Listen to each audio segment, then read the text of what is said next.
Razer DeathAdder version 3 unboxing. This is the latest Razer DeathAdder mouse. They've brought out 3 different versions. They've improved it, they've made it more efficient, they've swapped parts here and there, but this is the latest version, version 3. And it's a mouse. Going by the box, it weighs less than 2 ounces with a ultra lightweight design, Razer Focus Pro 30K optical sensor, refined ergonomic form, and the Razer SpeedFlex cable. Plus it's got Razer optical mouse switches Gen 3 and Razer 8K HC hyperpolling technology. And thank you, Mr. Box.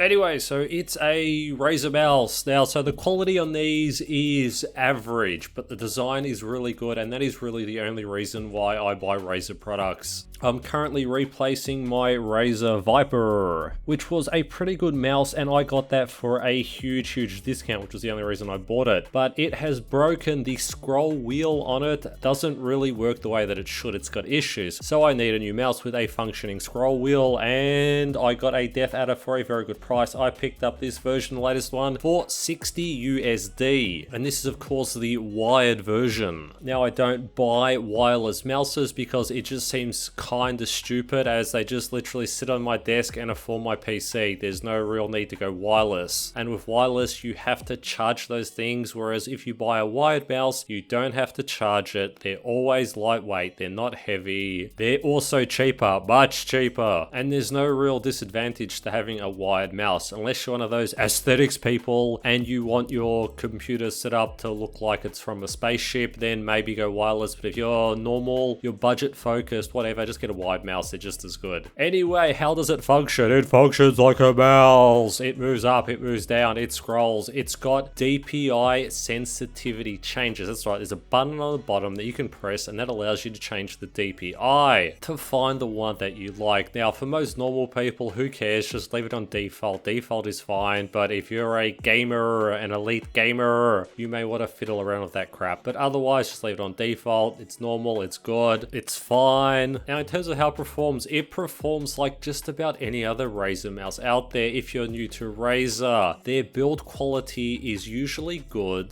Their prices are usually a little high, so always get them on a discount. You can find them on a discount. But the quality is average. I've bought a few Razer products, the keyboards and mice mostly, and they do break after about 12 to 24 months. Something just usually goes wrong. But I keep returning to Razer because their prices are good and their designs are absolutely excellent. That's the whole reason I go to Razer, because they've got great designs, and if you can find them at a good price, I mean, it's hard to really beat them when it comes to products. Well, at least when it comes to mice and keyboards. The rest of the Razer stuff is a bit gimmicky, but their mouse and keyboards are really good. Anyway, it clicks, it scrolls, it does everything that a mouse needs to do. There's not much more to say. If you can get a Razer product, of course, get one. Look for a discount. Now, when it comes to Razer mouses particularly, there are a lot of fakes out there. What I mean by fakes are people have managed to get most of the parts for a Razer mouse, and then they substitute in the expensive parts with cheap Chinese parts, and that's why you can find a Razer mouse, a DeathAdder, a Viper. You might be able to find one for $20, but it's only like 80% genuine parts. That's right, the shell, the buttons on the outside, the cables, they may all be authentic Razer parts, but the actual insides, the mechanisms, the mechanics, they're all cheap Chinese crap, and they will break, and that's how you can get a Razer DeathAdder for $20. So always go to legitimate places when it comes to buying Razer products, because there are literally fakes out there. They're not 100% fake, but they're not the real, genuine 100% product, and they do just break down faster and don't last as long and are cheap and crappy. Now, this may happen with their keyboards, but it 100% does happen with their mice. Anyway, should you get this mouse, if you can find it for a good price, it's fine. It's a good mouse. I like its simple design. There's no RGB. I just need a mouse that clicks. I don't need it to light up. I'm happy without lights. But yes, it's a great wide mouse, and if you can find it at a good price, like I said, I got this for 60 US dollars. That is fine. That is affordable. You're getting quality, but of course these things do break down. You get 12, 24 months, and you're gonna get another one. Always keep that in mind. It always happens to me, but I keep coming back to Razer because the price is good and the designs are sexy.